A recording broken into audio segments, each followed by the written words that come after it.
One of the interesting things in following the case is that Julian doesn't have universal support, even though he has a lot of support. Um, and I've heard this discussed quite a bit, that it doesn't matter what you think of Julian, you should separate your personal opinions on Julian and understand what's at stake here. And I think that's one of the bigger points, right, Gabe?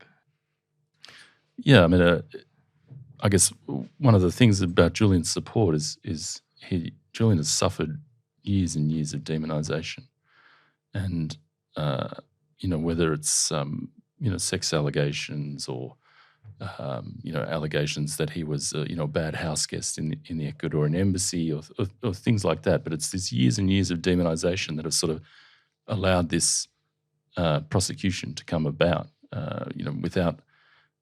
Without the removing of Julian's support, then this prosecution wouldn't have been able to move forward as easily as it had. So, I often say, well, if there wasn't if they didn't have Julian to do this, then they would have to create one, right? Because the aim is to sort of, as Stella was saying, you see this sort of, especially in the US, the First Amendment is becoming this walled garden. It's sort of going tighter and tighter. You can see on social media, the social media platforms, cutting back, cancel culture, things like that. And with what's happening to Julian, it's this national security reporting. So, this indictment has made basically even possessing classified information under this indictment is illegal. So, essentially, when I was in the US a couple of weeks ago, we're talking to reporters there, people, from the Intercept or Washington Post, and they all have classified information on their desks, every single one of them. So, under this indictment, they all could be potentially prosecuted under the Espionage Act. So that's how broad this sort of attack on First Amendment and press freedom is. But it is also a global issue right now. We have similar issues with the UK. We have very, very weak free speech laws. We have quite strong libel laws. You as a lawyer would be perfectly aware of how certain Russian oligarchs have used the UK courts to silence journalists. I know in Australia there's certain questions about press freedom. I think Canada has highlighted itself as somewhere that has significant issues with press freedom. So it's not only an issue and symbolic for the US, but I think it's symbolic for a global problem. Yeah, it is. And that's what's happening to Julian is also, it's this sort of extraterritorial application of US law. So it's part of this, like you say, it's a global problem. Like a reporter in Germany could potentially be whacked with a extradition order for reporting about the US secrets or confidential information. So in that respect, in the terms of its globalness, there is that element too, the extraterritorial application of US law. But I think, yes, generally, you're right. Like we are going down that track, and Julian's case is, at the forefront of that fight, which is what makes it so important. And it really isn't about Julian the person; it's about what's at stake for everybody else. Yeah, I think. I mean, the case against Julian is so absurd. I mean, consider, as an example, a mirror case. The BBC published police documents from the Chinese police about the Uyghur detention camps. Mm-hmm. Imagine now that the Chinese DOJ would send an extradition request for the British journalist who did that report. That's what's happening here. Julian is not an American citizen. He's an Australian. He was working from the UK. He was invited to the UK by The Guardian. Julian has no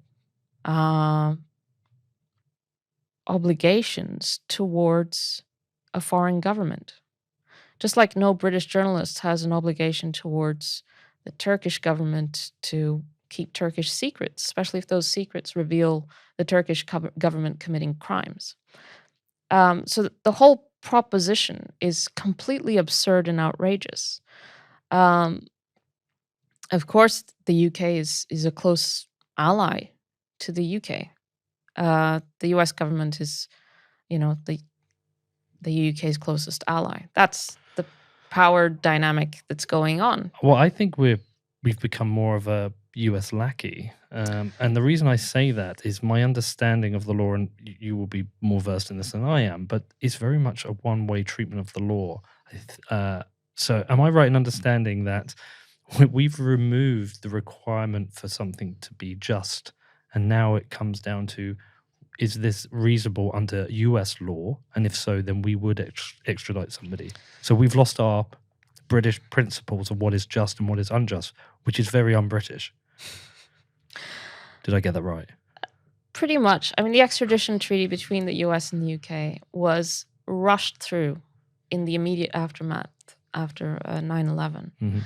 And it was rushed through basically with the excuse at the time, as a lot of this terrible legislation was, that, terrorism requires a loosening of our safeguards, and we need to make it easier to extradite people to the United States.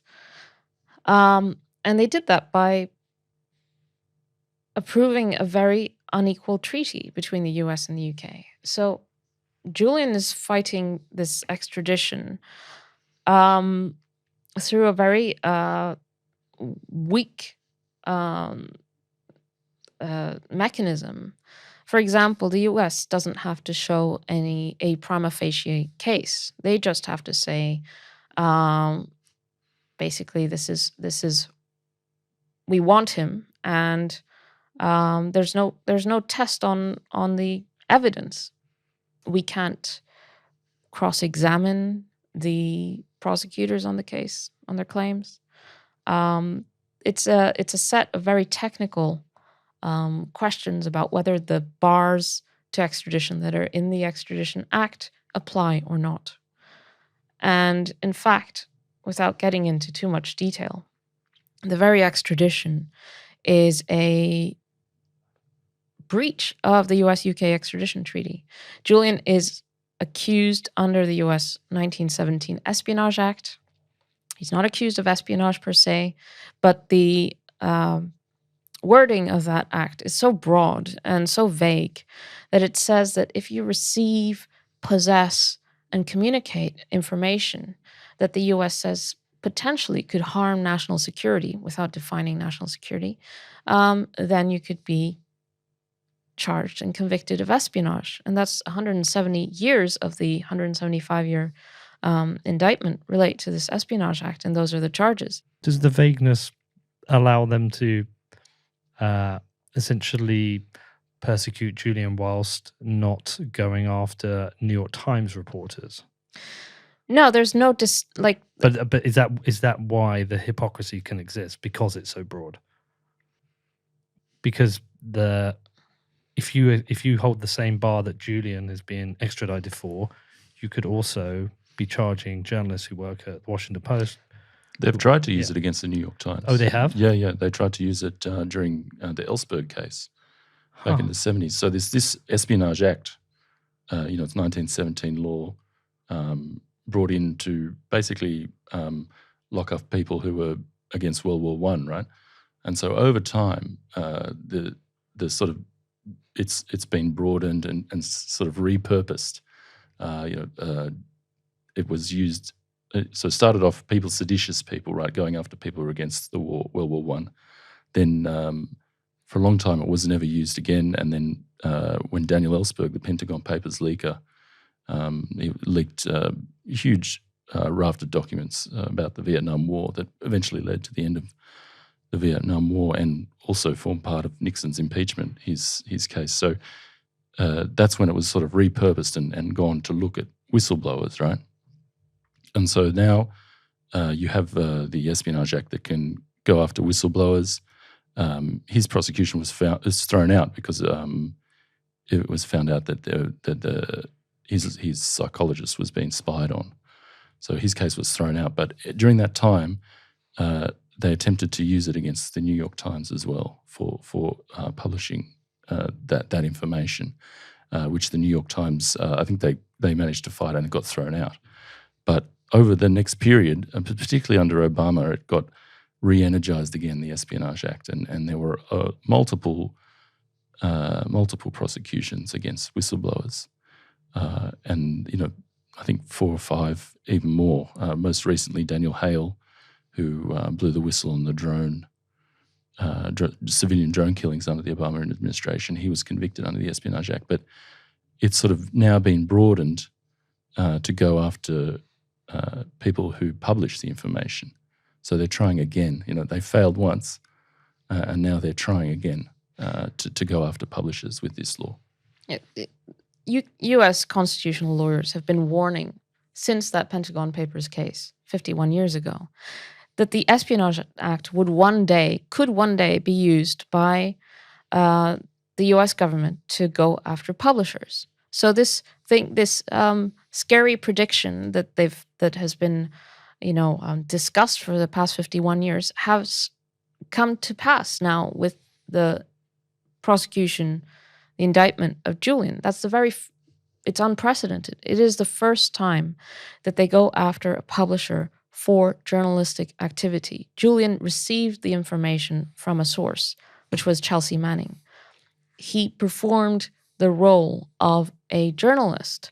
But if you start treating the source and the publisher as the same, which is what this does, then you are making journalism a crime. And you're saying, to your question, is the problem that this is so broad?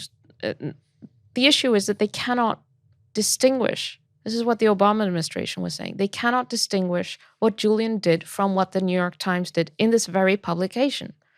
So when you set this precedent, it means that the New York Times knows that at any moment the DOJ can prosecute the New York Times for the WikiLeaks publications. It is not just the legal precedent that it sets, that you can now go after publishers for doing journalism. It is the fact that the U.S. government can chill the press in the knowledge that they know that that editors everywhere are looking at this case and are saying, well, we can't publish that because they're gonna use the Assange precedent against us. They're getting leaks all the time. But if a Chelsea Manning goes to any journalist nowadays, are they going to publish? You'd be mad. Look at what they're doing to Julian for publishing. No one's going to put their life on the line anymore to be treated the way Julian is. And that is having a serious chilling effect on the press. That's why the New York Times and the Washington Post and the Guardian, publications that don't necessarily have much personal sympathy for Julian, have come out to condemn this prosecution because they understand the implications for themselves. Yes, and I'm sure that they are receiving things that they're not publishing because their lawyers are telling them, now with the Assange case, you cannot do this. You cannot publish because we are going to end up in a legal battle and criminal prosecutions, and you might go to prison.